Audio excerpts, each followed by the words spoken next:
everybody. Thanks for tuning in. This is episode 31 of Extra Salty Popcorn Podcast. I'm your most sexy human being. Well, that's not true. I'm a decent looking fellow. But at the end of the day, I'm just another human being. And I have my co-host here. Go ahead. I think he's just enjoying the sound of the quality of these mics. I'm so excited.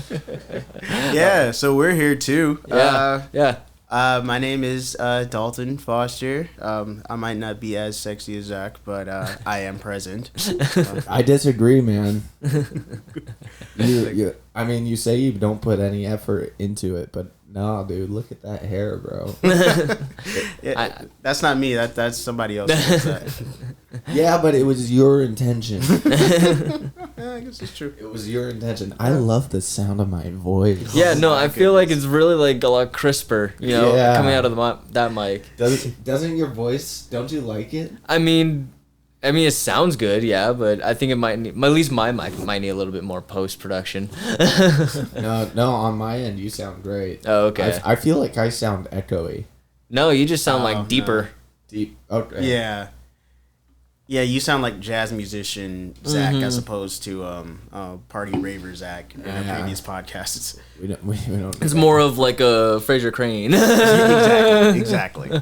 Welcome to Fraser Crane. Yep. Yeah, because I don't know. We don't need any more party raver Zach. That guy was trouble. But I made a lot of love in those environments. Oh, yeah, no, a lot of connections. Not saying I had sex. Made love, to everybody I found. No, but there was love in the air. Right. If I walked into the room, I could make friends with anybody. I pride myself on that. Oh, you don't do that anymore? No.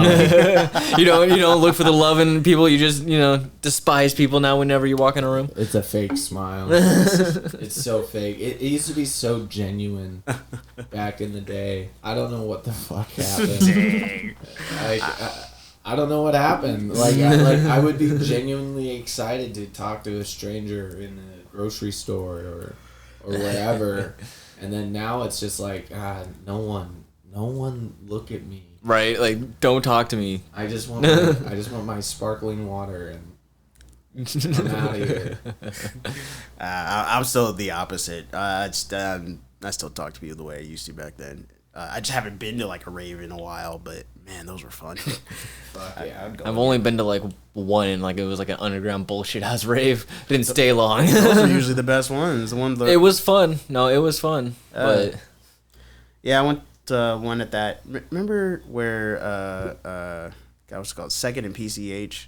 That plaza over there, that used to be this like old rundown dirty hotel. Yeah. They had a rave there. It was awesome. It looked like it was in a post-apocalyptic like setting. Yeah, because the hotel was so bad.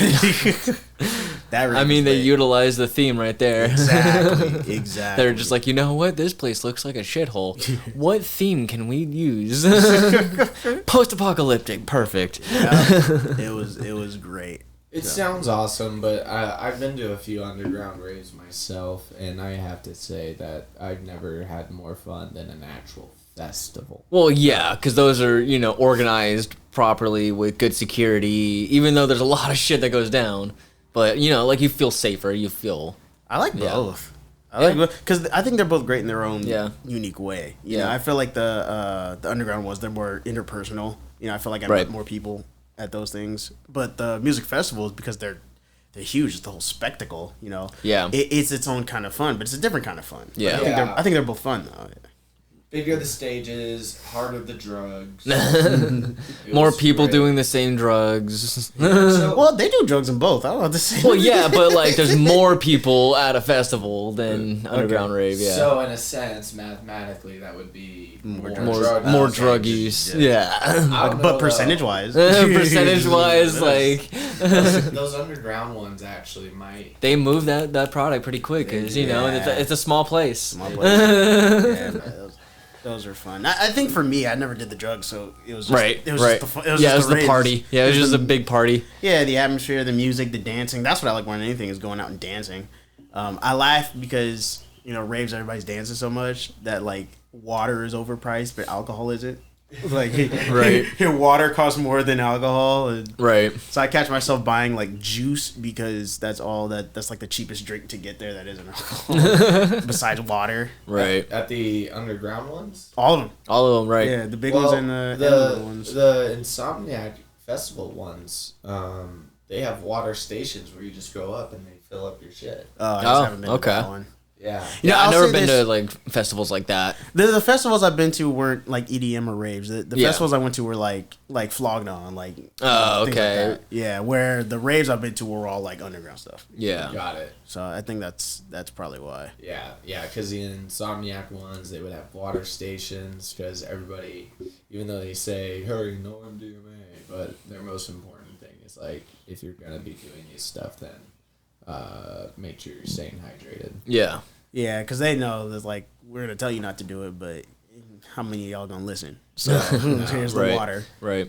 There's a movie Zac Efron's in. I forget the name of it. And him and his buddies go to a rave. He's a DJ. Yeah, I remember it's got Emily Ratajkowski in it. Yeah. I remember the movie. Yeah, that was like right before she started getting really big.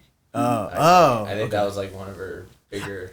I think that's when she was big because she had shown up in that Robin Thicke video that same year, earlier that year. And after she was in that video, that's when everybody was like, bro, who is that chick? Who is that girl? Yeah. And then she was in this movie. So she was like the it girl when she started in this movie. Yeah. She's a pretty lady. She's a pretty lady. But yeah, there's a scene where him and his four buddies, they get through the security line and then they all turn back. It's a wide shot. And when they turn back, it turns into like an X-ray scan and it shows all the different drugs in the pockets and stuff. It's really funny. Yeah, that sounds right. Yeah. So maybe we can move away from drugs and paraphernalia, alcohol, and Do we talk about current events? Is anything you guys had in mind off the bat? Off the bat, I mean. You guys see Avatar 2 yet? No, I have not. And you know what? For a movie this big, I've never been unhyped for a movie sequel since this one. Especially considering how much I loved the original. I see what you mean. Yeah, I love the original, but I felt that they took so long. to make that's this what it is for me. sequel Yeah, I was just gonna say that. I like when it came out. I was like, oh, I'm over it, and so I never saw it. And I'm gonna say, like, besides, I mean, the water sequences and. That's the big rave. It's just like it's water. Look at the water. It's all about water and stuff. Yeah. But James Cameron, you've been doing water shit. I mean, look at the Titanic. Right. The water looked great. Yeah, and it was like basically a swimming pool and a lot. Yeah, and so seeing it, I remember seeing the first one, and I was so just like, wow, like this looks like I saw that film like 5 times in the theaters. Okay. And it was the only theater experience where I went to go see it in IMAX 3D. IMAX 3D. Yeah. And I actually enjoyed it. Yeah. No, not a lot of 3D I enjoyed, and that one definitely takes it for sure. Amazing. Yeah. So. Yeah, I thought that was great, and I'm sure it was the same experience with this one, but I just didn't get hype over it because it took so long. Yeah. Well, and that was my point I was getting to, is I really don't understand why took as long as it did, because I guess it looks better, but it's not such a mass difference where it's like, okay, 13 years worth of technology that James wanted to wait for to make this movie. It just doesn't make sense. I don't get why it took 13 years. Yeah, especially how big of a difference it was when the first one came out. When the first one came out, everything was just revolutionary. Right. And we saw all the things they could do with that type of technology. And so I guess we were expecting that on this next one.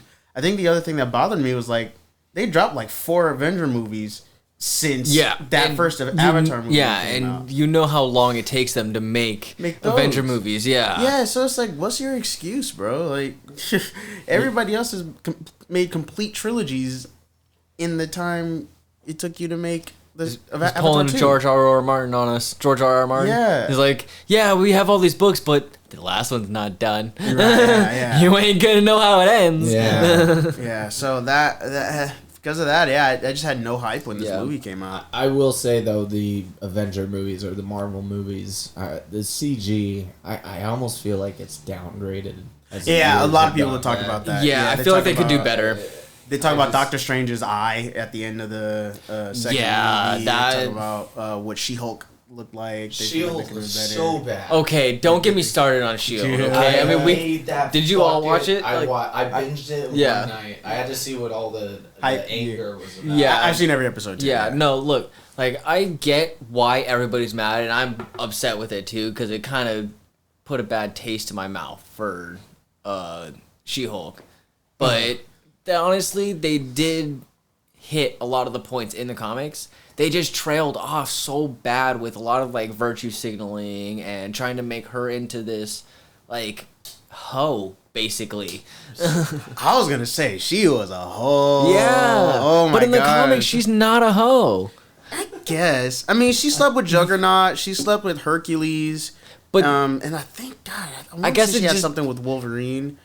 But it took me a long time to get to those issues, so I guess it feels like it doesn't, happen as often. Whereas like in the TV show, almost every episode she's with someone different, and she's bragging about it and shit. And I'm like, okay. Yeah, I'm laughing because I think about how Marvel like never had a sex scene, right?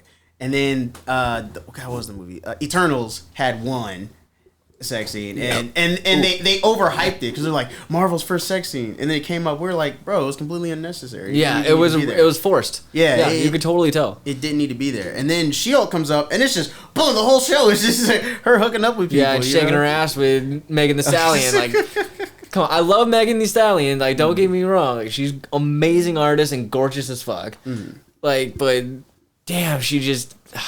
Here's my thing about that. I think it didn't fit. It didn't fit in the show to me. I think that got overhyped. That was an after credit scene. Yeah, I think for everybody to be this mad about a after credit scene, I think that was a little too much.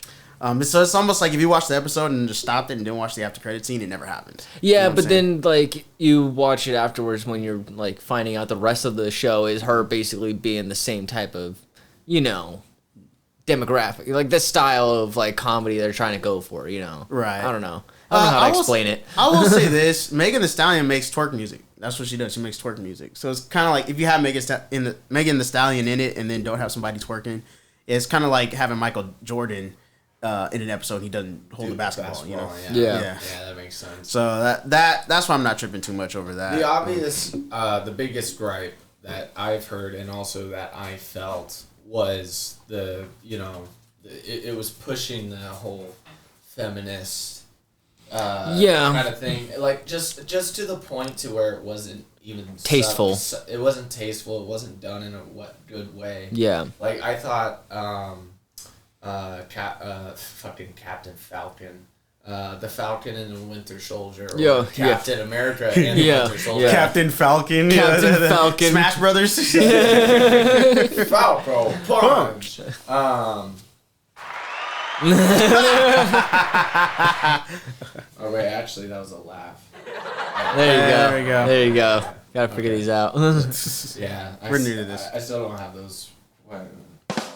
There you go. Okay. That's the one. Yeah. I've still been tripping about the sound of my mic, but that's okay. No, I get you, because I'm tripping about the sound of my mic too, because like I always... You sound great. Yeah, no, you sound great to me too, so I think it's just the same thing, like... Everybody's their own worst critic. Yeah, like when you're hearing your voice, you're like, that doesn't quite sound like me. No, I love the sound of my voice. It's just... Obviously. We have a podcast. It's like an echo. Like I hear like an echo or something, and I'm wondering if there's a setting I can take out. That's why, like... Because you sound crisp and clear. Yeah, that's why I was thinking, like, maybe it was bleeding through, Maybe. And maybe because I'm in between you guys, it's like... Oh, maybe. Maybe. Maybe. Maybe. Worry about that. But yeah, so like in Captain fucking America and the Winter Soldier, by the way, they did the Winter Soldier. He had a character arc too, guys. Yeah. It should have been, by the end, it should have been called Captain America and Bucky. It should have been called... Right. Right. No, I agree with that. Like, why are you keeping the Winter Soldier? Yeah. He went through his trauma. He did his shit. He did the meditations. He did the therapy. Like, why is he still called the Winter Soldier? I thought that was a disservice. But moving on. He doesn't have a superhero name. I think that's why. His superhero name was always Bucky. As a kid. That's what I'm saying. So he's just be Bucky again? Yeah, just keep it Bucky. Because he's back to his roots. He's back to being Bucky. Because the Winter Soldier was never Bucky. That was the redesigned, almost like throwing Logan into a tank and making him the Wolverine. Right? Like this was his redemption story as well. So it's like, why does fucking Falcon get to become Captain America and at the end still stay with Winter Soldier, where Winter Soldier still had an incredible arc, became back to his roots, gave his forgiveness, which I hated that scene too. I mean, I have gripes with it. They'd even show the big arc where he wanted to tell the man, like, hey, I kind of killed your son. And, like, they were just like, hey, I have something to tell you. And then they don't show the scene. Yeah, they don't show the scene. Like, what the fuck? Yeah, that was a little bit of a blue ball moment right there. Come on, dude. Anyway, my original point is, in that show, the whole Isaac... Isaiah Bradley and Elijah Bradley. Yeah. Yeah, and they talked about how they experimented on African Americans with the serum before... Yeah. And it was a form of torture, and basically kind of low key bring it up to Tuskegee. It is very much an analogy to the Tuskegee experiment. Yeah, exactly. Yeah. And I thought, like, okay, to raise an awareness, especially with a topic like that, with racism in America and all that, we can all have our differences or opinions about it, but it is an issue, and I thought that show did a tasteful way to show it and to explain it. I believe that. Character. Yeah. With She-Hulk, however, they had this fucking chick look Bruce Banner in the face and tell her how she has way more issues than Bruce Banner to his face because she gets catcalled on a daily basis. So you don't understand anger, Bruce Banner. Do you know what this motherfucker has been through? I did think about that. Right. Dude. He understands anger. I get it, because if catcalling is your only excuse, for being mad, like you don't know what it's like being a woman. I get catcalled. And I get it, I hear it, but when it's put into that context, it's the context. It falls flat. It's distasteful. And it's forced. Yeah, it's forced. It's forced. Yeah, if she didn't say that to Bruce and maybe said that to her coworker, okay. Yeah, that asshole, the comedic fucking clear dude who was meant to be a misogynist. Like, exactly. Say it to that guy. Yeah, I think that would have been better. But for her to say that to Hulk, it's kind of like, I don't know if that's the same. He's been through quite the hell. If you haven't seen the past couple movies of Hulk, he's had a miserable life. And he's over here trying to help you, and then you have the audacity to tell him that you have more issues than he does, simply because you have a vagina. Right. No. Doesn't work. Doesn't fly by. I think that's tough because I think they actually do have actual issues they could talk about, but by doing it in that sort of manner, it kind of undermines that. Yeah, exactly. Yeah. No, I hear what you're saying. Yeah. It was so forced. It didn't come off. The way. Because respectfully, we see what they're trying to do. You know. Yeah. But it's like they did it the wrong way, and it kind of grinds our gears. Yeah. when you do it the wrong way. Yeah. Because you're disrespecting characters that we already love. Yeah. Especially characters that we love. We know what they've been through. We've been following their careers. Yeah, and it's kind of like you're throwing a detail out the window. You know, like an important detail out the window. Just to push a certain message. Like, women have fight too. Yeah, it's like, we know women have a fight, and we respect that, but do it in a more tasteful way. Like, she's a lawyer. Do more, crimes against women and, justice towards women. That would have been way better. That's another thing, too. I feel like the show would have been so much more interesting if we got to dive deeper into, her being a lawyer. That's what the comics are. See, look, comics are a lawyer drama. It's a law drama, basically. Yeah. So that's what I was hoping the show was going to be. But it didn't turn out to be a law drama. It was 5 scenes in each episode in a courtroom, and the rest was her out drinking with her friends and getting laid. Yeah.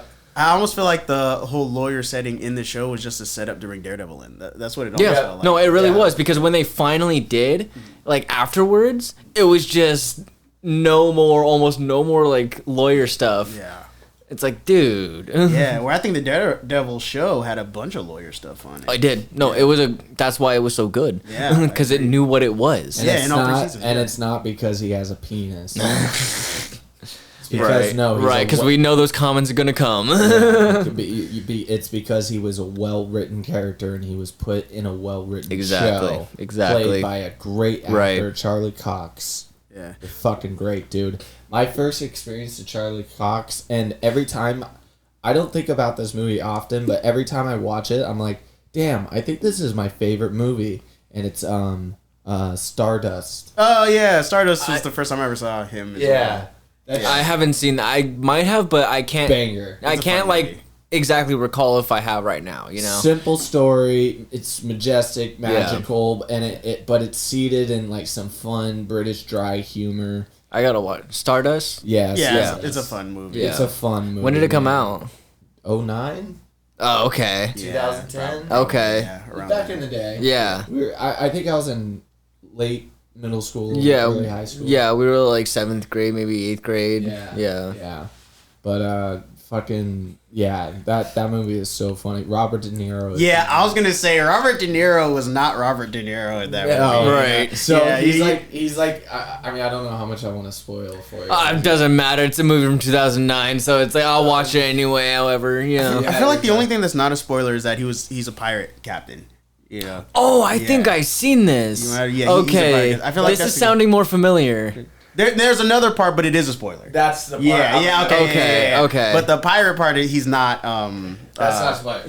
But that sounds familiar. It sounds familiar. It's the kind of pirate he is. So his name is Shakespeare. I'll explain that later. His name is Shakespeare. He's a pirate. He's a captain of a ship, and what the ship does is they capture lightning. Oh, interesting. So, so there's a cool thing with that, right? And he's this hardened, like he has tons of respect. He's someone you don't fuck with. Right. Yeah, like Blackbeard or something. Yeah, he's like a Blackbeard. Okay. He's like a Blackbeard character. And they capture Charlie Cox and I forget the actress's name. But she's the star. Literally the star. I don't think I ever knew her name. I have to look it up. Yeah, just apologize. Hey man, old school movies, obscure actors, it happens. Yeah. Well, she's actually kind of popular. That's why I'm yeah. Well, you want me to look it up while you talk? Yeah, go for it. Yeah. So they get captured by this ship, and basically Captain Shakespeare is like, all right, these two, tie him up, yada yada. It's not looking like a good situation for him. And then they get tied up, and Shakespeare's like, all right, man, y'all stay out here. He goes in there and he's interrogating them, intimidating them. Right. And then he starts yelling, and then we get this shot of outside of the ship, and it looks like Tristan, Charlie Cox, his character, is thrown out. Okay. And then the crew is like, damn. And then Shakespeare drags out the chick and is like, all right, I'm taking this lady into my office. I don't want to knock for any disturbances because you know what I'm going to do. And they're like, So then she goes in there and instantly his voice changes. He's like, okay, dear. So we're going to play this out. So he's a total flamboyant. Right. Yeah. I mean, I don't want to use any offensive lingo here, but he is homosexual. Yeah. And he has like a closet full of like dresses. Yeah. And he likes putting makeup on. Oh, so he's a drag queen. He's basically a drag queen. That's dope. Hell yeah. Yeah, and it's such a Word, Connie, word. Yeah, and it's probably my favorite whole bit of the movie. Yeah. It's just I gotta watch Robert this. De Niro. Yeah. No, it's Robert De Niro, so it's like I'm definitely down for anything that Robert De Niro is in. It's such a and I didn't even know he was in the movie going into it. Oh, okay. And when it was like, what, Robert De Niro? And then the change flip happens, and it's like, oh my god, you are so good. You're a thespian. You are a thespian at heart. Yep. Yeah, great movie though. You would love it. Yeah. No, if I haven't, if I've seen it, I would probably recognize it when I watch it. I'll probably do you know what streaming services it could be on? Or it's on HBO. Is it on HBO? HBO Max, yeah. Oh, nice, because you're looking it up right now, huh? Yeah. So, yep, I got all the information right here. Yeah, so we gotta have our Jamie right here. So there's fun facts. We asked the girl's name. Her name's Claire Danes. Okay. She's the star of a show called Homeland. That's what I recognize her from. Yes. Yeah, she's the main character in that. Okay, now I know the face. So she is like the main character in this movie. Okay. Michelle Pfeiffer is in it. She's the villain. Yeah. You know, she's like the evil white queen type chick. Yeah. The witch of the West. Oh, man. Yeah, those kind of vibes. This one's kind of got me fucked up right now. Henry Cavill's in it. He is? Oh, really? Yeah, and I looked him up, and I'm looking at him right now, and I'm like, there's no way. There's no... If I saw this, I must have been too young to really, like... There's no way, right? Fuck, there's no way, right? That's a young Henry Cavill. And he's blonde with the... I'm like, there's no way. So Tristan, Charlie Cox's character in the beginning, you know, he's just he's a shopper. That mustache. He's a shopper's boy, and he's trying to get the affection of this girl. Yeah. But Henry Cavill's character, he's this, rich man, and it's like the girls pompous, and the girl's already in his arms, and just they just mock Tristan for being a shopper's boy, right? And then a star falls from the sky because Tristan was able to get the girl on a nice little picnic date, and she's like, you know what, Tristan, I'll make you a deal. If you cross the wall, you find me that star, bring me the star, I will marry you. So Tristan is like, I'm gonna fucking do this. But the thing is regular people don't cross the wall, because what's past the wall is a whole magical world. So humans don't go into that world. Oh. Yeah. But Tristan finds a way. And he finds a star, and the star being Claire, what was her name? Claire Danes. Claire Danes. And they end up falling truly in love. Oh, okay. And there's a whole character arc. It's a great movie. Right. So much fun. Yeah, no, I kind of look forward to when I finally move in to Michigan. I'm going to probably watch a lot of like the old movies I used to watch as a kid, and like, because at the beginning of the year I kind of do that. I don't know if you guys do that too, where like every year you kind of like go back and watch all the old TV shows and I don't like watch, movies. I go back and watch the stuff that I missed, things that everybody's seen that I haven't. Okay. I go back and watch that. Yeah, like I just watched Fast Times at Ridgemont High. Like, really? Yeah, because everyone I know I've seen it, but I haven't. Oh, okay. Yeah, no, I've seen it once, but I can't I won't be able to quote it. But I've watched it with my brother. Okay, yeah. See, that was like our shit. I've seen it now, and that was a really good movie. 90210, Fast Time at Ridgemont High, like all those, like me and my brother watch all that. Okay. Yeah. You're gonna say something, Zach? My bad. Dazed and Confused. I don't know that one. Dazed and Confused? Yeah, I watched that. Yeah, Dazed and Confused. Well, Fast Times at Ridgemont High and Dazed Confused, I think, can almost be formed in like the same genre. Okay. But I love both of those movies. Okay. I don't know Dazed and Confused. I'll have to Google that later. Yeah. No, you'd like it. That one is a good one. Yeah. Dazed and Confused. But Fast Times at Ridgemont High, Spicoli. Mm-hmm. Yeah. That was the birth of the stereotypical surfer dude, Sean Penn. Someone had to tell me that. One of the reasons why I wanted to have long hair, but my mom would never let me have long hair until that time in middle school where she's like, fine, have long hair, see what happens. And then you and I rocked that shit at the same time. Yep, and now I'm rocking it again. Hey, there we go. Take it off. It was a little bit more dramatic than I was gonna do, but Yeah. Rocking that long hair again. It looks better. Oh yeah, now. and it's like 10 times longer. Like I want to say it's like 6 inches longer than it once was, like when in high or in middle school. Like jeez. Well, because mine in middle school I think never passed here.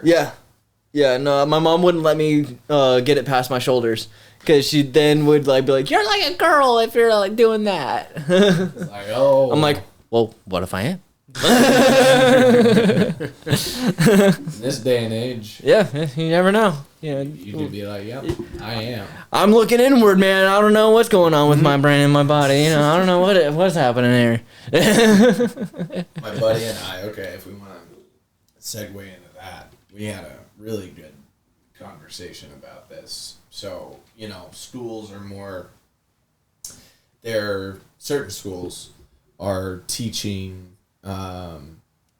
younger generations more about sex. Like, they're actually giving children tests on what your sexuality is. Yeah, no, they're asking your pronouns, your preferred pronouns and stuff. Preferred pronouns, what's your sexual orientation? And this is like, you're asking like 11, 12-year-olds. Yeah. And at first, my buddy and I were like, what the fuck? Just because the initial issue that we had is like, okay, there's some sort of political agenda, right? That's where our minds go at first. It's like, what's the political agenda here? And he's like, yeah, but my buddy also had another perspective. I don't know if he's playing devil's advocate or really believes in it, but it's a good perspective. I'm like, okay, let me hear you out. And he's like, I think the main goal for this is growing up, we're introduced to so many different experiences, or we see certain things, and it confuses us. And depending on the kind of household or religious background or whatever, this can make you, as a young person, morally defeated or conflicted or whatever. And what this can do is open up an opportunity to where, being gay or being bisexual or not being comfortable in your own skin because you feel like you're a different gender or whatnot. The positive of this being kind of reinforced in school could be that it normalizes it a bit, which would result into better mental health production, or I don't know if that's the way you say it, mental health development. Yeah, development, that's the word. Yeah, and perhaps stronger, more open communities and conversations. Yeah, because obviously we're in a day and age where there's much less stigma about what sex you are, especially in the state of California. Well, yeah, because we're becoming less of a religious controlled country in a sense. Like there's because there's still pockets where a lot of times it is religion controlled, but it's not. I don't want to put that stigma only just blaming religion, but it's also society in general. There's cultural norms that became a thing back then that disallowed the LGBTQ to even be out there, and it's slowly becoming normalized, and the conversations coming out there more, Yeah, my dad was talking to me about how back in his day, if you were gay, you couldn't come out until you were a full-grown adult. Yeah. Until after you were married a wife and had kids. Yeah, no, my brother, he's 30 years old and just now came out to my mom. Yeah. So it's and really that's the only person really that he came out to, because everybody else, when he came out to my grandma, the first thing she said, I don't know how you guys could do that to each other, was her response. Right, yeah. And I'm like, well, not the person to talk to about that. Yeah, especially grandparents. Yeah. But I think my generation, I had friends that came out as gay in middle school, Yeah, exactly, me too. Yeah, my dad was like, that could not happen in my day. Yeah. No, people would get beat and killed sometimes. Yeah.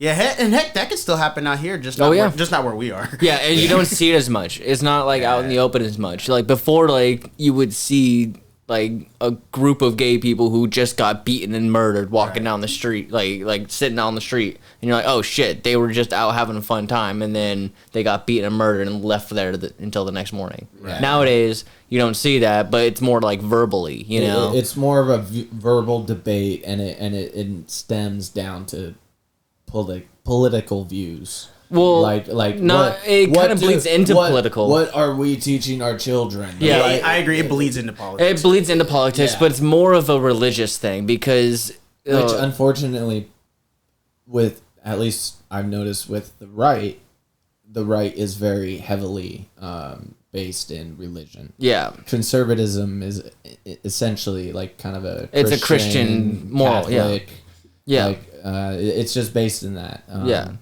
Which I also just finished this 4-part series about the Vatican girl, the case of. I haven't watched that yet. Innumanuela Orlandi. Yeah, I haven't watched that yet. Fucking wild. Is it good? It's. I mean, I don't know. Anything to do with the Vatican, I want to watch. You know, dude, they have so much dirt under their nose. It's ridiculous. Yeah, no, I saw a documentary where they're hiding pages of the Bible that were written, but they don't put them in print because there's like bad shit. Like it depicts Jesus as like in his younger age. It depicts Jesus as like a at-risk youth in our terms. You know, basically like he was a troubled child. But they didn't put that in the Bible because it would, show rebellion. Right. And that's kind of his thing. Like, he hung out with prostitutes, He hung out, like, all the people that, like, a lot of Christians today condemn were Jesus' friends. Exactly. Yeah. So that's the part that I never really understood. But right. Those were the people he rescued. Yeah, exactly. In a sense. Instead of judging them, helped them. He washed their feet. That's what he did. Yeah. Exactly.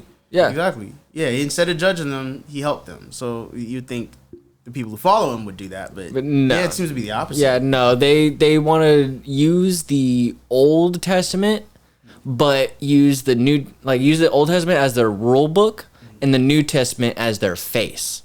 That's how I kind of looked at it. It's not a bad way to look at it. Yeah, because they go against the Old Testament too, because they eat pork, they wear mixed fabrics, they wear. But see, that's more of like modern comforts, in a sense, and the Old Testament is when you think of the pork thing, at least. And the Old Testament, and I mean, I don't know much about it, but what it seems to be, and this is, I'm saying this based off of stories of people who grew up in traditional Catholic or Christian homes who've had near-death experiences or have died and saw some shit, came back and like had a whole new perspective on life or Jesus, and they're like, oh yeah, so the way I was taught was God judges you. If you sin, you're going to hell, yada yada. And it's very black and white. It's very black and white, and the Old Testament kind of it kind of reinforces this sort of this God that rules with an iron fist,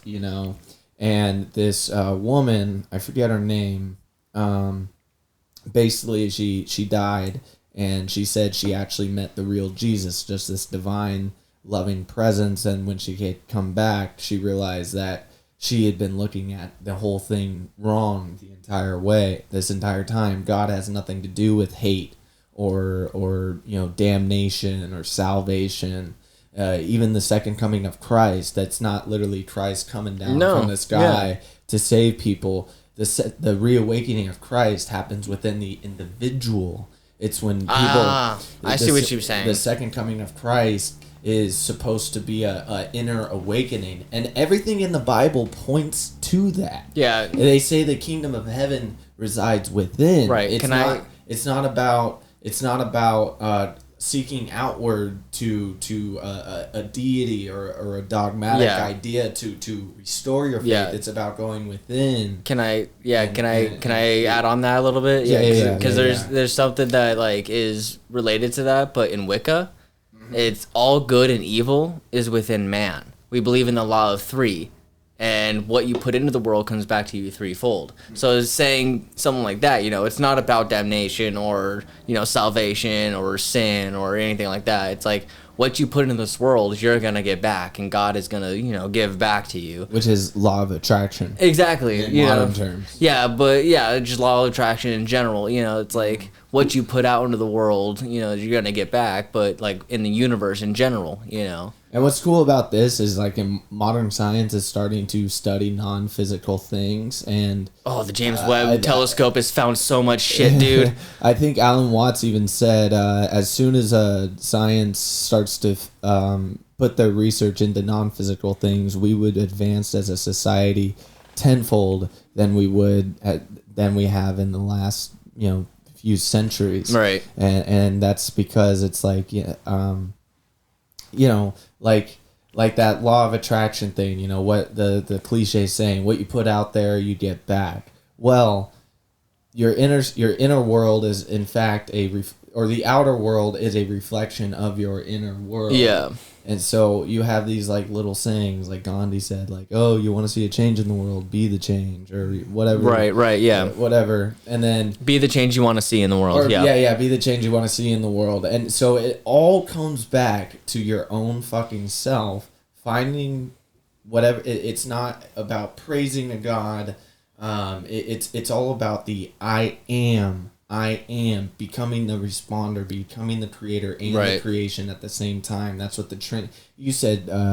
It comes back to the law of three. To the law of three, which is very big in Christianity, which is the Trinity. The Trinity, the Father, the Son, and the Holy Spirit. Yeah. It's all fucking connected, man. Yeah. No, like, I love how when people say, like, just how you said it's connected, I love how people say when it's like, oh, they're taking from each other. It's like, no. They're just connecting everything. The only thing that's taking it away from each other is man itself. Well, yeah, because, I mean, if you think about it, like, Norwegians used to hack goats and cows open, but, you know, those same prayers and same religions, you know, like, or same religious practices without slashing goats in half, you know, are used by saying, oh, give us good harvest to a deity, you know. Right. Yeah. And you know, prayer is all good, and it's good to pray to, you know, in Alcoholics Anonymous, you know, they one of the founding things is, like, you know, believe in something that's higher than yourself. Yeah.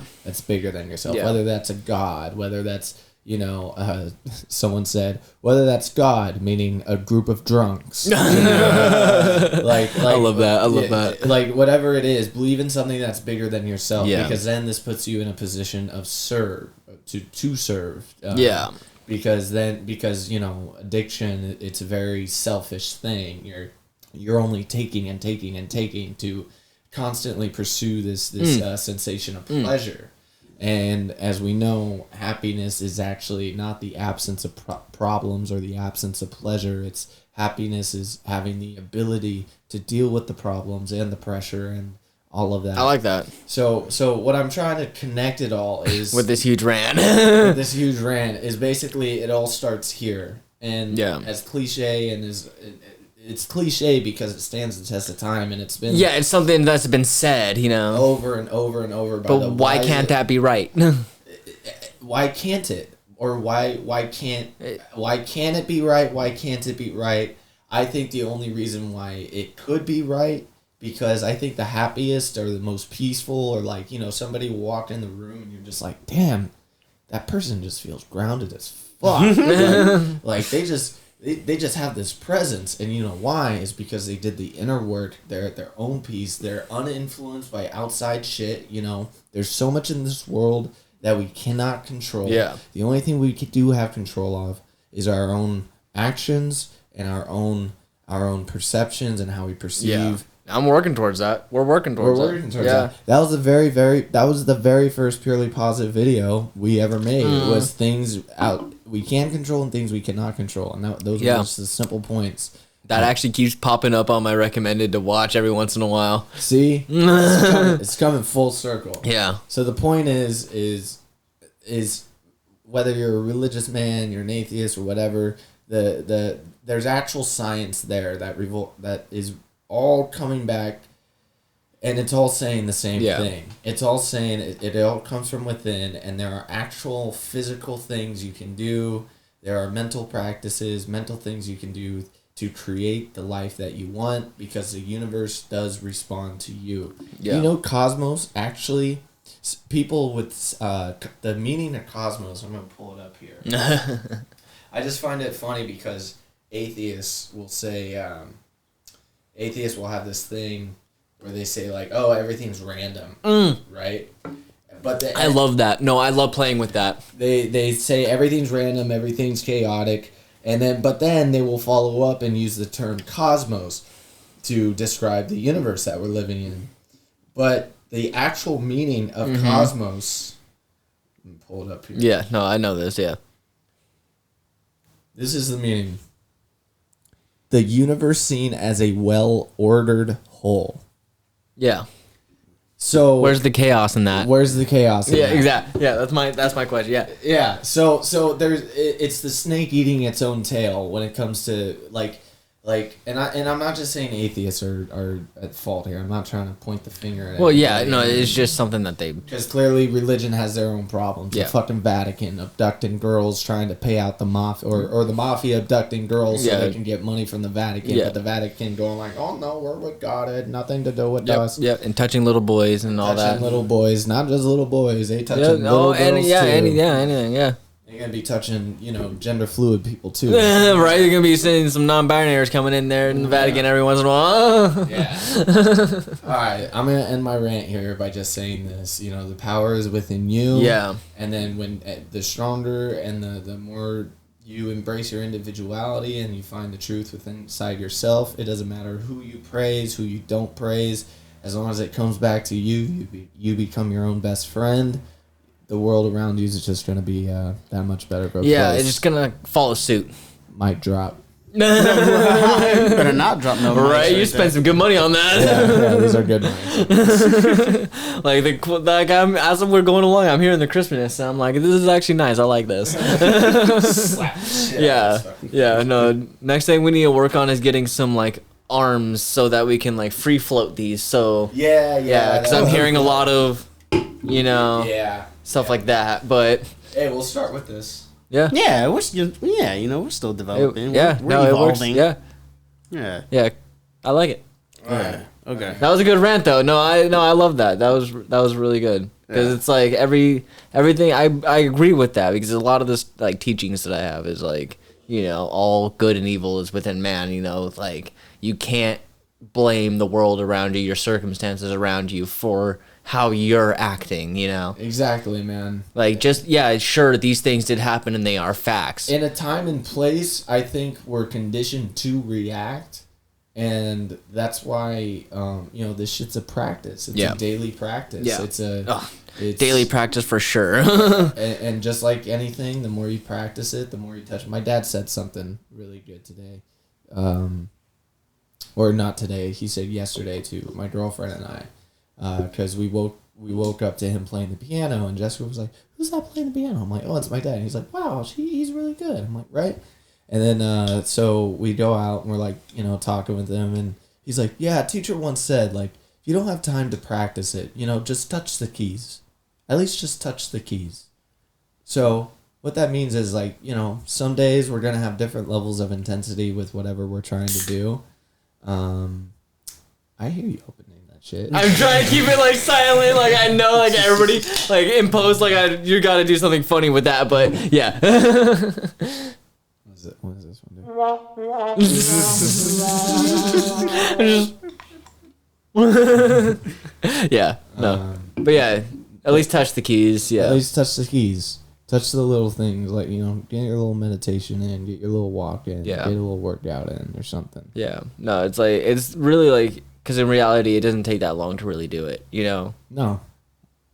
I think there's a good quote. I think you guys would like it. You're not overstressed because you're doing too much. You're too stressed because you're not doing enough of what you love. I hear that. Yeah, I hear that. Yeah. Okay. That one had some weight to me. Yeah. No, I hear that. All right. Yeah. Yeah, that too. Because we all got our commute, we all got our grind that we got to do. But if you make the time out of the day to attend to the things that actually make you feel alive, that is fueled by passion and all that shit, then it's you're not gonna feel the stress. You're not gonna feel. I mean, you might feel some stress, but it's not gonna be that overbearing. Right. Well, I mean, it depends on how you define the stress. Because you'll find some stress in it but if you love what you're doing, sure it'll be stressful, but once you get through it, as you're going through that stress, you're this is what I love, this is what I love, this is what I love, Yep. Instead of being stressed at say me working at a grocery store. I don't fucking love that shit, so I'm gonna be stressed, and I'm I don't love this shit. You're just I get what you're saying. You're just looking at the clock. Yeah, I get what you're saying. Yeah, but so some good positive games we're talking about here. Yeah. Do we want to talk about movies again? Right? Like, what is this segueing into? I know. I don't have any more movies that I've seen recently. There's a couple more things I want to talk about. Yeah, what do you want to talk about, Don? We've been ranting this entire time. Let's let you talk for a minute. First off. Yeah. Did you tune us out the entire time? Right? Or were you listening, or were you taking like some like, oh wow moments, or were you just like, these motherfuckers shut up? No, I was listening. I was taking it in. I was like, okay, this is a good conversation. I'm learning a lot from this. So no. Okay, good. I didn't want to bore you. No, I'd let you know if I'd be like, hey, y'all need to shut the hell up. I'll say something. You'll bring up a conversation, a topic. You'll be like, okay, and I'll probably just say shut the hell up. If I really wanted y'all to shut up, I'll let you know. You'll know. Say it. You will know. Yeah. No. You You're guys such are a good. sweet man, Dalton. But when I feel like I haven't seen you angry yet, but I kind of don't want to see you angry. You kind of dread it. I don't want to see it. Hey, you know what? From my understanding, it's fun when people see it directed at someone else. That's what I. But it's still kind of scary. I don't want that directed towards me. Right. I've had people be like, "Oh, well, I did not know you had that in you." I'm like, well, neither did that one. That's why I tried to try you. So yeah. Right. Oh. That's the sound when Dalton gets scared. Yeah, right. when he wants to talk some shit. Oh, that's funny. Okay. Well, I have one that's kind of a lighthearted fun, and then another one that's kind of somber. But all right. Which one should I do first? Lighthearted or fun, or the somber? Well, that was kind of a heavy subject. Yeah, so I think we kind of like balance it out a little bit with something light. Light. Okay. Did you guys see that big old almost fight between oh man, I already forgot. Between Shannon Sharpe, that retired Hall of Fame tight end, versus almost all of the Memphis Grizzlies that happened like 2 nights ago. No. Okay, that was Yeah, no, the Lakers were playing the Grizzlies. And I remember that game. I watched it. Yeah, you watched the game. Okay, I watched the game. Yeah, but it was close. They only won by like 1 point. Yeah, no, seriously. Yeah. But I think I might have missed that moment. Oh, okay. Yeah, it was huge. So Shannon Sharpe, for those who don't know, he's Hall of Fame tight end. Yeah, considered one of the greatest of all time. And he's got a talk show with Skip Bayless where they just talk about sports. Oh, do they? Yeah. I didn't know that. Oh yeah, it's a huge show. They have that together. So, okay. Wait, Skip Bayless. Yeah. And then the other guy's name? Shannon Sharpe. Okay, because Skip Bayless, that's the white dude. Yeah. Shannon Sharpe's the black dude? Yeah. That's his name? Yeah. What'd you think it was? Or am I thinking of like Anthony? Who am I thinking of? Here I'll pull up some pictures. Because I think because they yell at each other a lot, right? Yeah, they do. Yeah. Yeah, Skip and Shannon, undisputed. Oh, I haven't listened to it, but I saw it recommended. Yeah, no, I saw that recommended. Yes, okay. That's Shannon Sharpe. Okay, I was thinking, who the fuck was I thinking of? Are you thinking about that light-skinned bald dude? I don't know.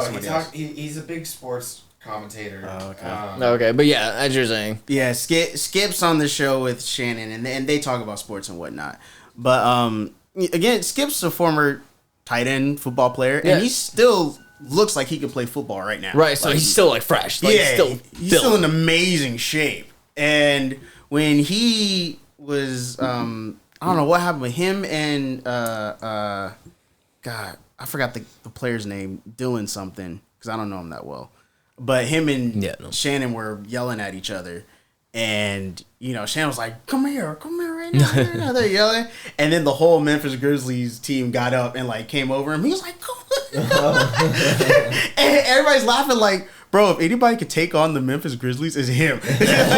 he really could. Because, a lot of the guys on the Grizzlies, they're, slim and lean. And they look great for basketball players. Exactly. But basketball shape and fighting shape are completely different. Completely different. Where football and fighting shape is a little more similar. Which unfortunately we learned the basketball boxing thing. Yeah. We learned that through the basketball and boxing.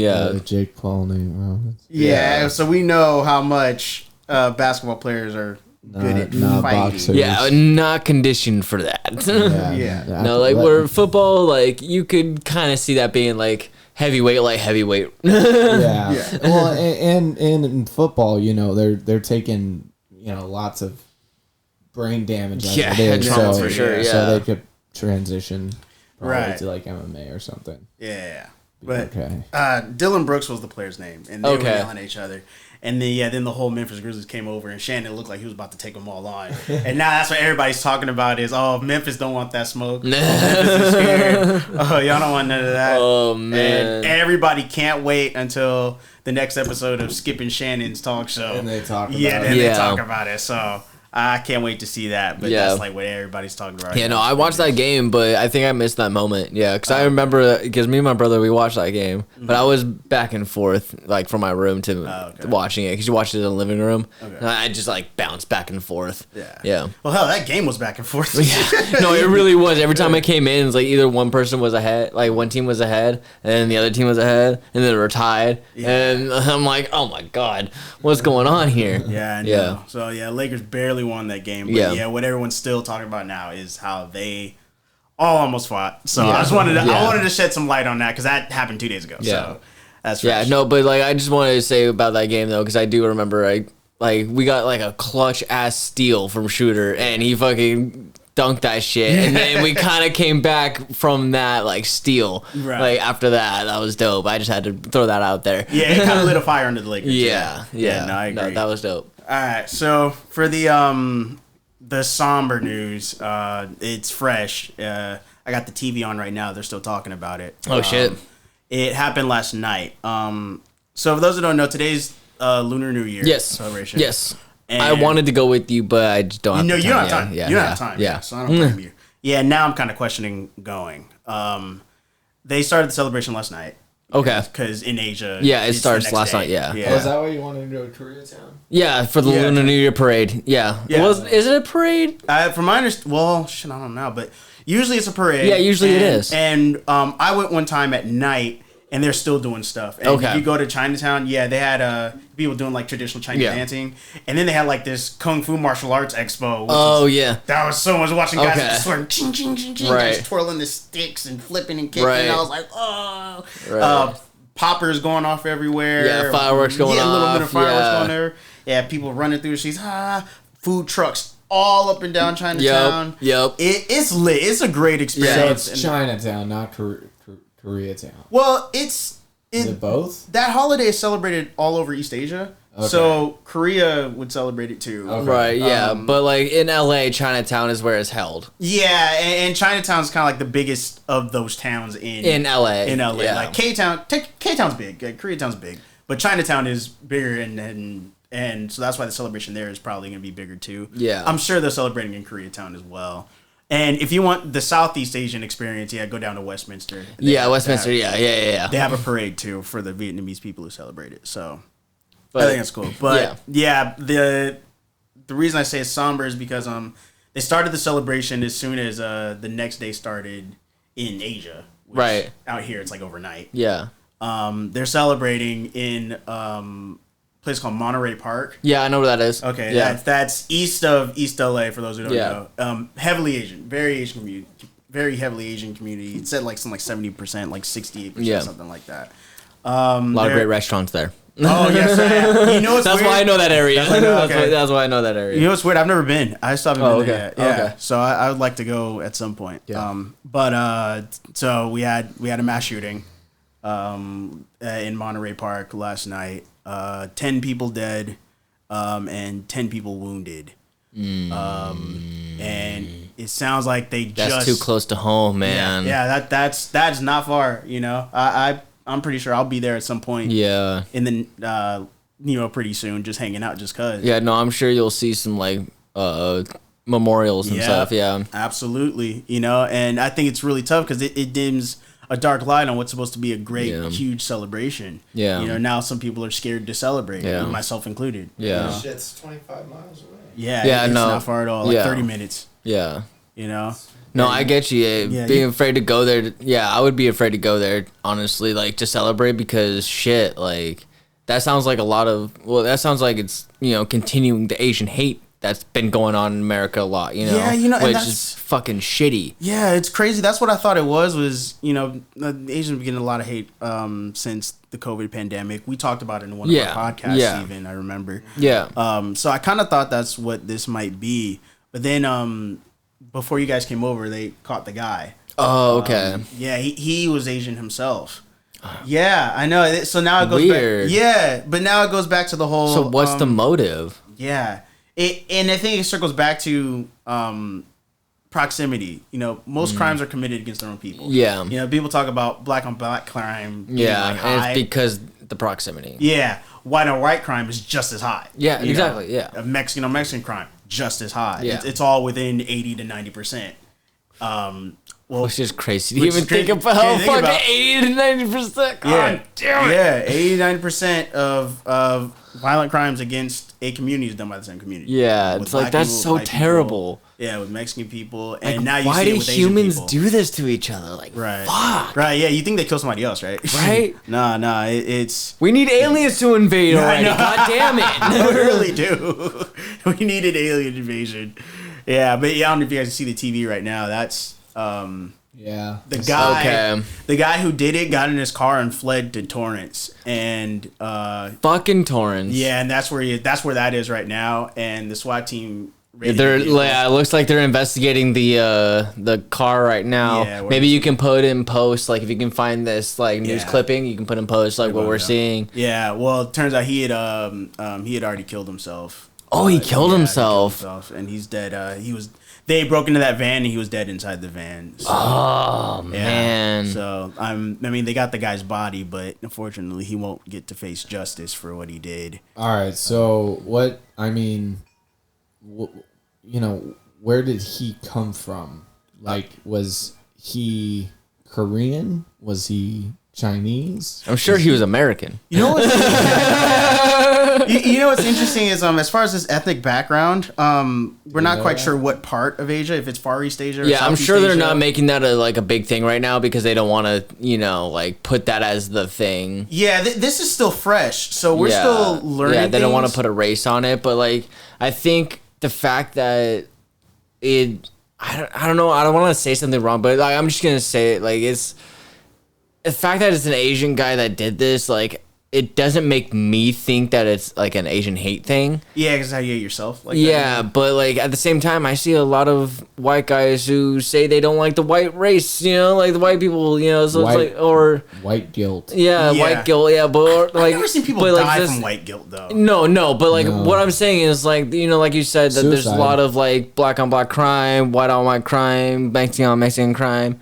Like it seems like it's just like something happens and they're just like, you know what, this is the area that I'm in and I'm gonna, you know, just do go. this. Go yeah, off. regardless. And it's not necessarily like based on like a racial hate thing. It's more of like I want to do this and these are the people that are around me, so I'm just gonna let rounds fly. Gathering. Yeah, this is the gathering. Exactly. The population. I'm just gonna, yeah, because like I mean that shooting that happened in Vegas, the guy. It didn't seem racial. No, the fucker just hated country music.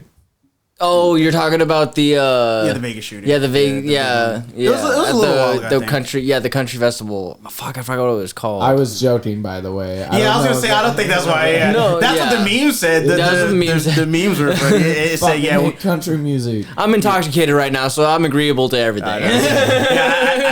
I saw the meme. It said, when you look out your window and you hear country music. Right.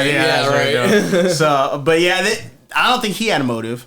Necessarily. I think he's like, there's a large gathering of people. Yep. I want to do this somewhere. Maybe the poor kids in their schools, they've had enough. Let's bring it outside the schools. Bring it outside the schools and fuck this country music. Yeah, fuck this country.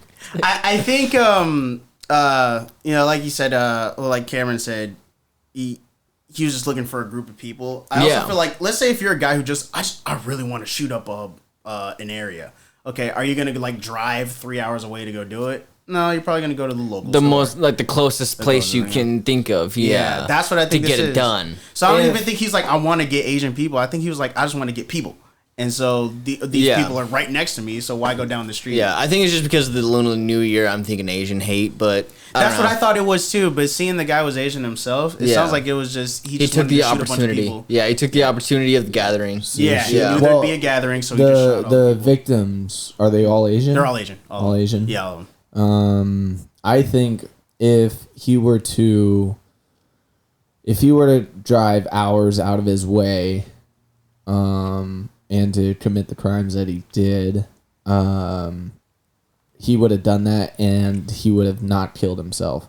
I think the fact that it was essentially local, he had every intent just to do this and then to off himself. Yeah. I think that was the thing from the start. That's what's getting me because of the fact that he did off himself afterwards. Yeah. If they caught him and arrested him, then like you could probably speculate, all sorts of different things. But I think this guy was just at his wit's end. Was just had these thoughts for a while. Was like, I'm gonna kill some people. I'm gonna take down some people as I go down. Take people with me. Fuck it. Yeah, I don't get it. No, I don't get it either. Yeah, here's the thing. I mean, in a weird way, I almost understand suicide more than I understand mass shootings. Me too. Like if you don't trust me. If anybody, trust me. I know suicides. My mom's here. But yeah, if you have like you just don't want to be here anymore. Okay, man, I'm sorry you feel like you have to go through that. What I don't understand is why do you have to take other people with you? That's what I don't get. Right.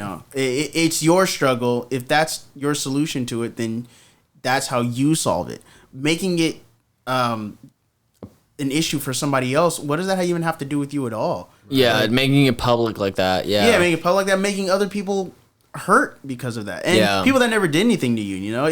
I'd almost understand if you targeted somebody because they did something to you. Right. I don't understand. Like someone rapes your daughter. Yeah. And then you go out of your way and you shoot the man. Yeah. Like that's more of like a revenge thing. But which they actually they have a term for that kind of murder. Yeah, I forget. And some people actually get away with it. Yeah.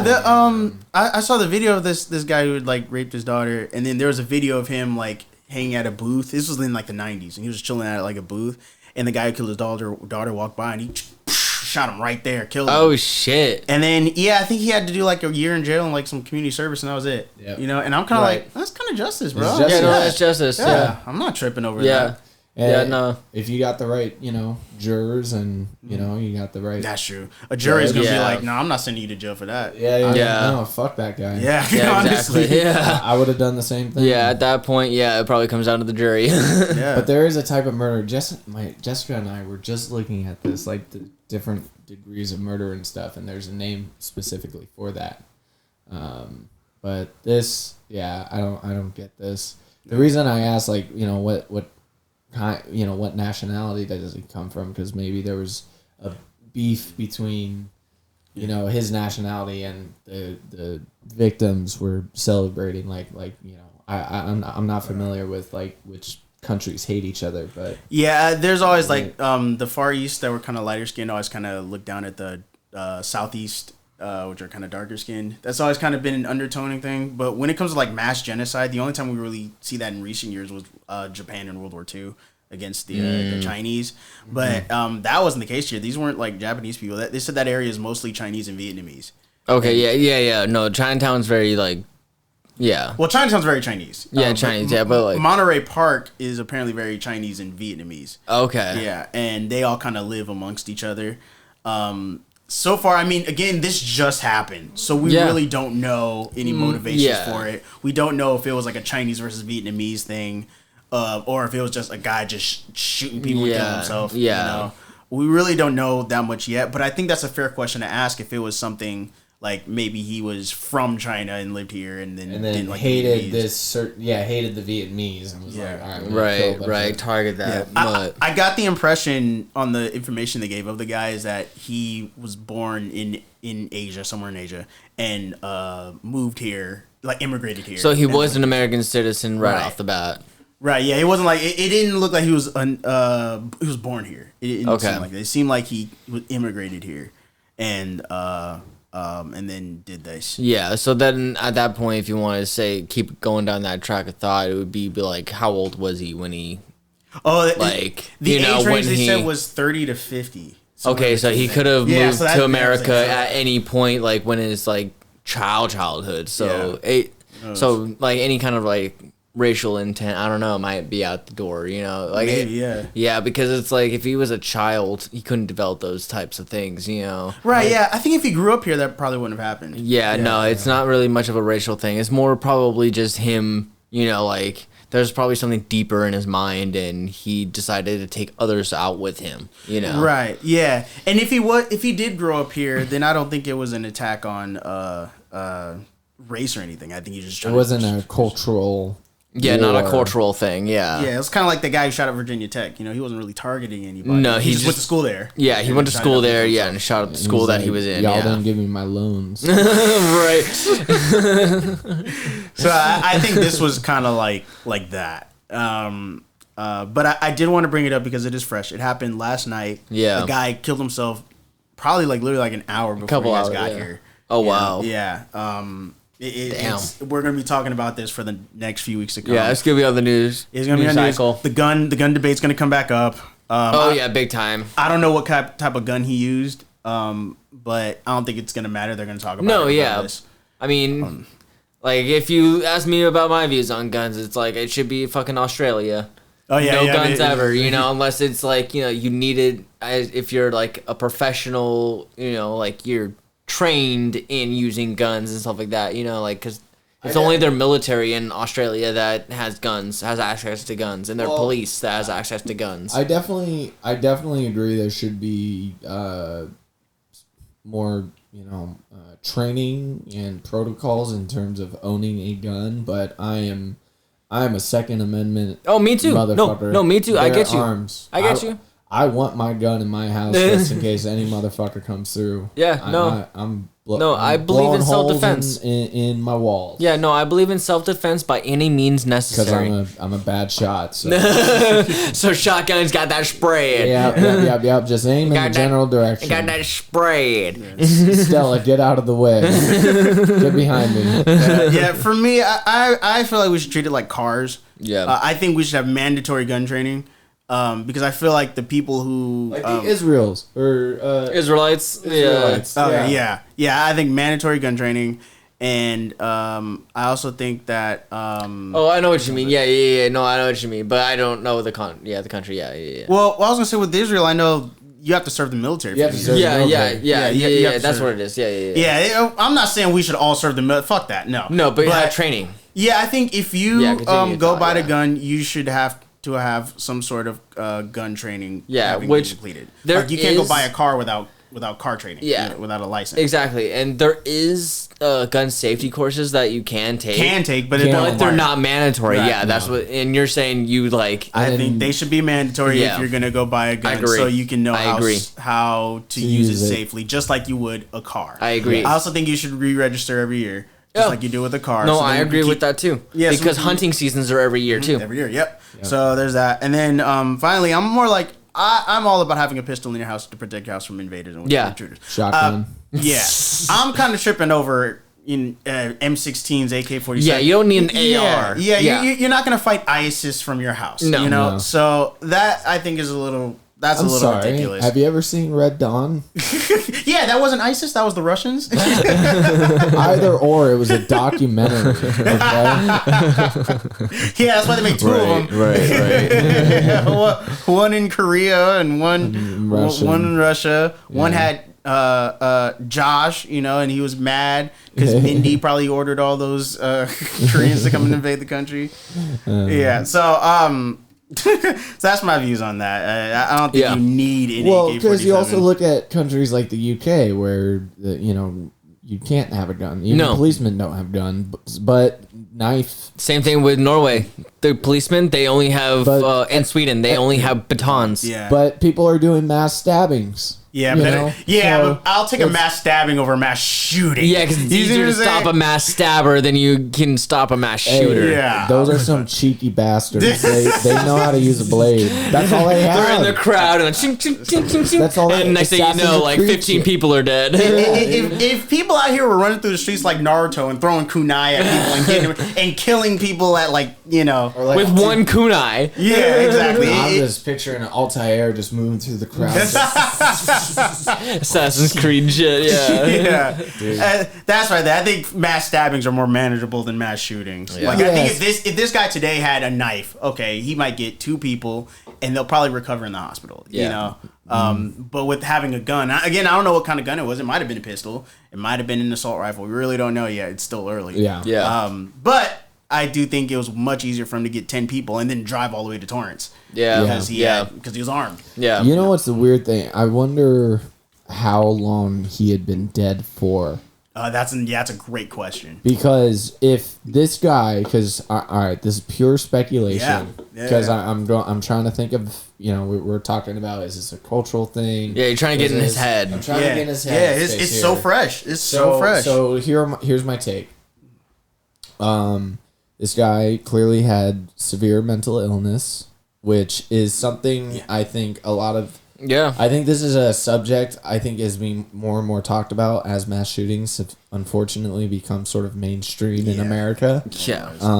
And the mental health aspect is being talked more and more about, and I think that's why mental health is being taken way more seriously. Especially with the pandemic, because all of a sudden all these people have anxiety and panic disorders because they finally realized it after staying home for long enough. Well, Tony Robbins said it the best. That video I showed you, he's like, the reason why we're living in a state of fear is because we do not have a compelling future. Every one of us thinks that in 5, 10 plus years this world's over. So how the hell are you going to be motivated? How the hell are you going to be striving to be your best self when there's no compelling future? Exactly. But he also backed it up with some great facts. He's like, every generation has dealt with this. When we were in the roaring 20s, the world was fine, everyone's good. Then the stock market crashed. We hit the Great Depression, and then into the Great Depression, we went into World War II. So think about those motherfuckers and thinking like, oh, atom bombs, all this shit, the world's definitely over. But hey, we found a way to adapt.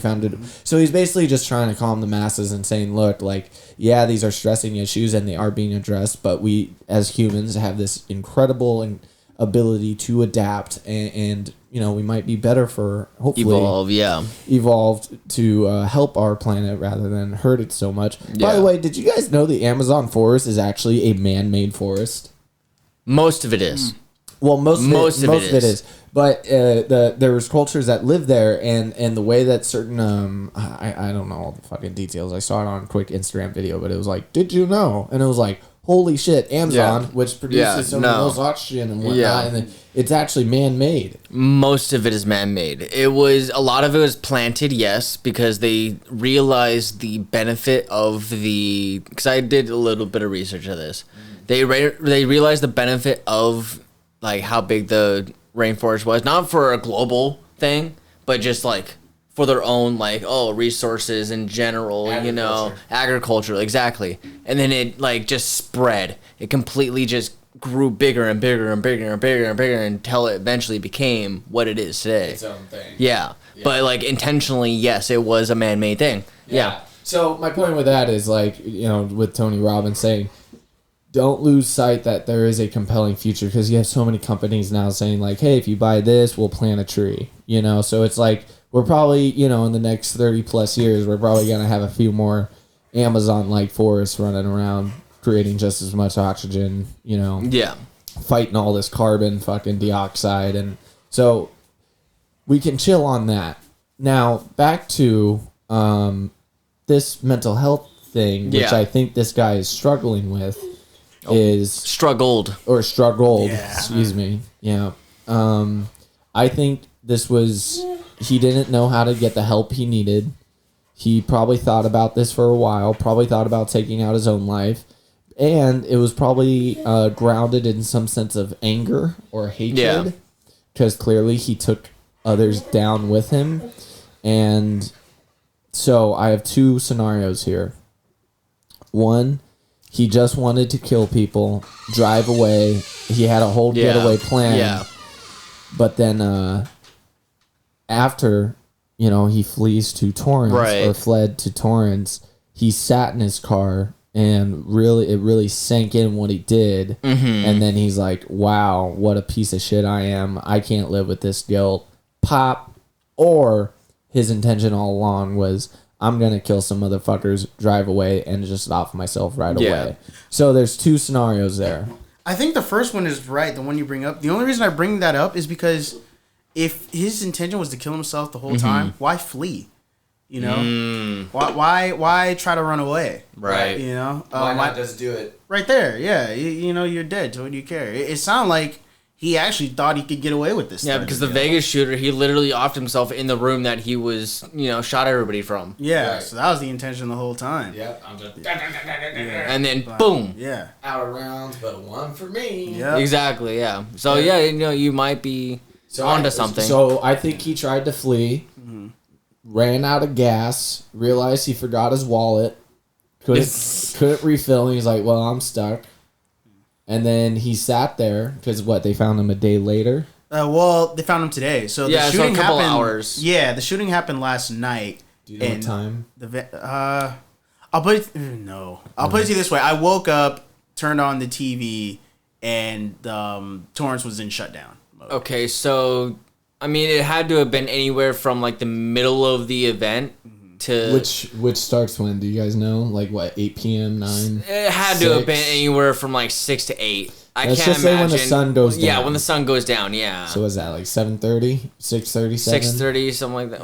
What time zone are we in? Yeah, I'm trying to remember the time zone of Asia. The sun's going down about now, so it's about like 4 o'clock. So so maybe like at 5. Yeah, so I'm trying to remember the time zone of Asia, the time zone of now, and then the time of the shooting. From my understanding, the shooting didn't happen as soon as the festival started. Like that's what I'm saying. Yeah, that's what I'm saying. It's like how long ago did he leave? Did he do it right in the beginning of the festival, or did he do it like near the middle of the festival? From my understanding, he was in the middle of the festival and then he fled. Okay, so it could have been anywhere around. So it was a couple hours. It had to have been like anywhere from like 6 to 8 hours. Yeah, it's definitely less than 12. Yeah. And Torrance is what, like 10 miles from there? Yeah, it's like say it takes 30 minutes to get here. It'll probably take like 20 something minutes to get to Torrance because Torrance is on the way here. Right. Yeah. Area, yeah. So. Yeah. So it was like probably right when he got to Torrance then that he just popped himself. It might have been. He might have. Who knows? He might have run out of gas, like you said. It might have been one of those. Oh, I got away, and then word got out. That van fit the description of. And then he popped himself right when he got the description. Yeah, he could have popped himself as soon as the police surrounded him. It's a whole bunch of things. Yeah. So Monterey Park from Torrance looks like there's no traffic right now. Is a 35-minute drive. Oh, there you go. And if this is in the middle of the night, there was no traffic. So he drove 35 minutes away from the scene, stayed there. Who knows when he offed himself? Right. But I think he sat there, realized what he did, and and then chose to take his own life. Yeah. After something like that, I honestly think there's some guilt there. Yeah, I agree with that. Yeah. Because, I mean, the guys that don't off themselves, and I think where we saw a lot of, these shootings were occurring, it's kind of like these guys were doing it for some weird sick sense of fame. Yeah, almost, yeah. Almost. There's some people who are like that. Like, I think there are a couple mass shooters who try to do that, especially the ones that we don't necessarily hear too much about. I think those are the ones that are doing it for the fame. Because I feel like there's a lot of times where in the media business, like they know what's too much and what's not. They'll put what's too much, obviously, but they know, like, in a sense, like, okay, yeah, this guy has an intention. Like, we're not gonna say that, Right. Yeah.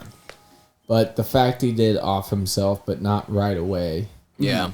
Yeah. I think some guilt set in. Mm-hmm. I agree. Meaning, he already had that's a possibility. He already had some mental health, probably some severe, dark, deep anger issues that he wanted to lash out onto the world.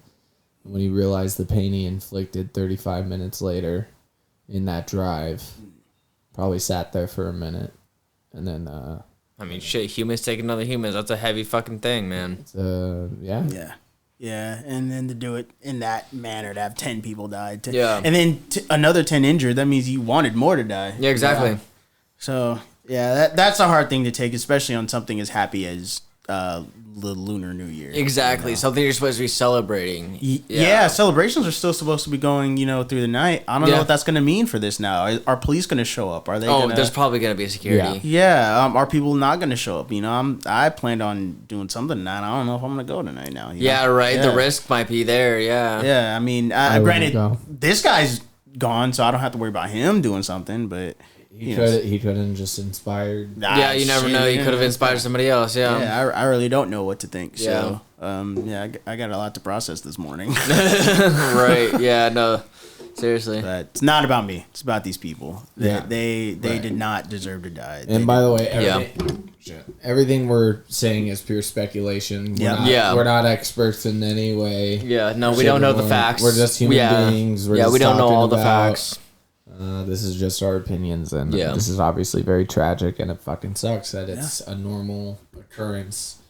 It's become a normal thing in the last 5 years, 6 years, school shootings. Yeah, no, ever since. It's just like it got to a point where it was like, hey, school shooting and wherever, and it was just like, oh, another one, yeah. It's like, it shouldn't ever have that. Yeah, like when the Columbine, when that happened, that was like, what the fuck? Yeah. We've never heard of that happening. Yeah. At all. And that was what, 2000? That was just 2000, I thought. Yeah. 2000, yeah. And then fast forward 15, 16 years later, it's happening regularly. I think it was the second Obama term when it started to pop off like quite a bit. I feel like after Virginia Tech. After Virginia Tech, every month. Yeah, it was almost every month, probably like maybe every couple months. Yeah. That we would have a school shooting. Yeah, and here we go. It's still, now it's gone from school shootings to mass shootings. Mass shootings, exactly, yeah. Yeah, that's what we're on now. Yeah, so this is obviously very tragic. Yeah. We don't like to see it. Unfortunately, we're probably going to keep seeing it. Yeah. We're going to keep hearing about it. Yeah. It's too bad. I was looking forward to talking about the Chinese New Year. And actually experiencing it and having fun, yeah. Yeah, so this is going to overshadow it. So, quick, I guess, on a personal note, how's the new year looking so far for you guys? Well, since you're looking at me, it's, I don't know. I can't say it's really looking up, but I can't say it's looking down, It's like in that moment where I'm like in a transition period where it's like, I don't know what's going on in my life to where I can say it's like necessarily good or necessarily bad, but it's more of like, I'm going to experience as what's going on, happen, let it happen as it happens type of thing, Yeah. And define it later on if it was good or not, if it was a good experience or not, because you never know in the beginning. Yeah. I like it. Yeah, so far it's confusing, but, it's more of just like the unknown. That's what it is for me. It's a good place to be. Yeah. It's a good place to be. It's really where you... no real expectations, No real expectations. The unknown offers us to be vulnerable to new experiences. And, that's how you get in touch with your true inner self. Yeah, no, that's the goal of this, is to find who I am as a person, individually. Yeah. Dalton? Me, I guess pretty good so far. I mean, we're only almost a full month in. Yeah, just about at the end of the month. Yeah, crazy. The biggest change for me this year is I'm in the union now for cameramen. I'm in the cameramen's union, the local 600. Nice. So that's pretty cool. That's the newest thing for me. That comes with a pay raise, which is because I thought I was getting paid enough already with this pay raise. Yikes. There's what else? A health insurance, dental. That's good. That's solid. Yeah, things that I didn't really have before. I had, I guess, Medi-Cal, but that doesn't come with dental. No. Yeah, and that doesn't count. Yeah, exactly. And that's poor people insurance. Exactly. I got regular people insurance. And regular people dental and stuff like that. And I had that myself and not have to rely on my parents for that. Yeah. That felt like that was a big move for me. That's a nice feeling. Really happy about that. And that's basically it. The biggest thing is I'm in the union now. I got to figure out what that means as far as getting work afterwards. My responsibilities will be a little different. Things of that nature. But I guess on the bright side of everything, I feel like I made enough money from the last show I was on that I was able to do a lot of fun stuff this past month and a half. So that was good, and there's still some more fun stuff to come. I'm looking forward to my mom and my aunt. They want to go skiing. They haven't been skiing in like 15 years. Same here. I haven't been snowboarding in 15 years. I've never been snowboarding. Yeah.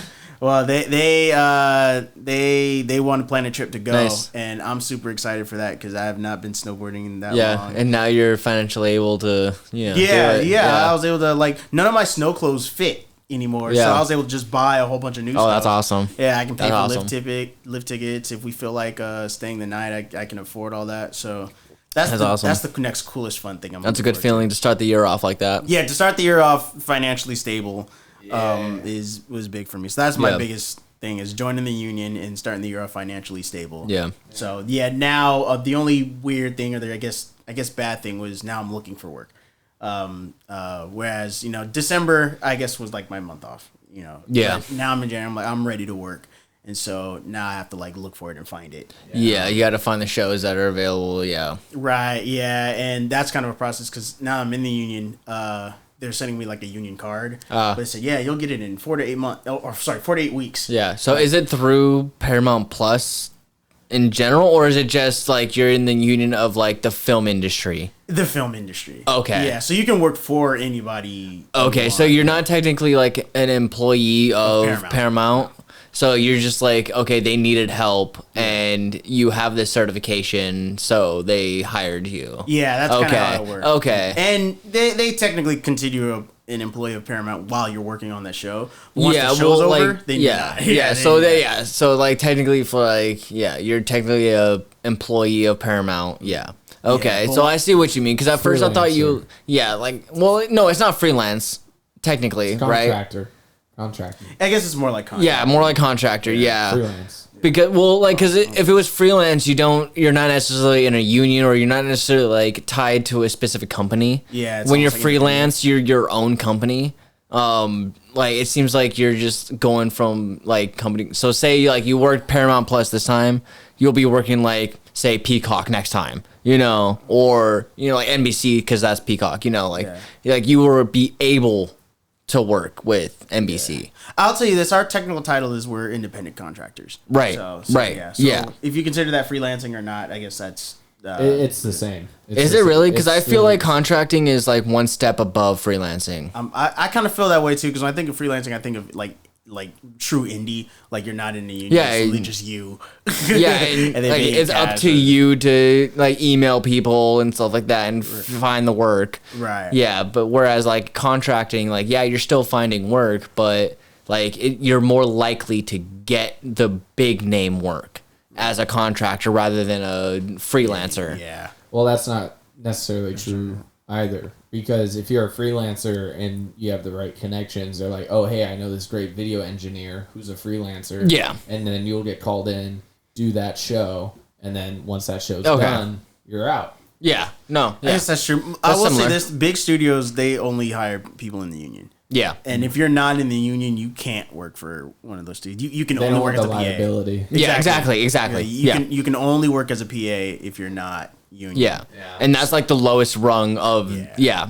And that's what I'm trying to do, like that's what I've tried to do, PA or stand-in. Yeah. And that's like the foot in the door jobs. It is. Yeah. So that's what I'm up to. So Zach, what's the new year like for you so far? New year so far, just been just back at Mattel. Okay. Contracting, freelancing. With them, it's a little different because there's a third-party system involved called Knowledge Services. Okay. And so instead of doing my 1080 like most freelancers would have to do with every piece of work, and, you'd have to write shit off and whatnot. Knowledge, they're the ones that charge Mattel, and I get paid through Knowledge. Okay. So taxes. So in a sense, it's a W-2. Which is, it just makes it easier on my end when it comes to taxes. Yeah, because you just say single zero and you're good.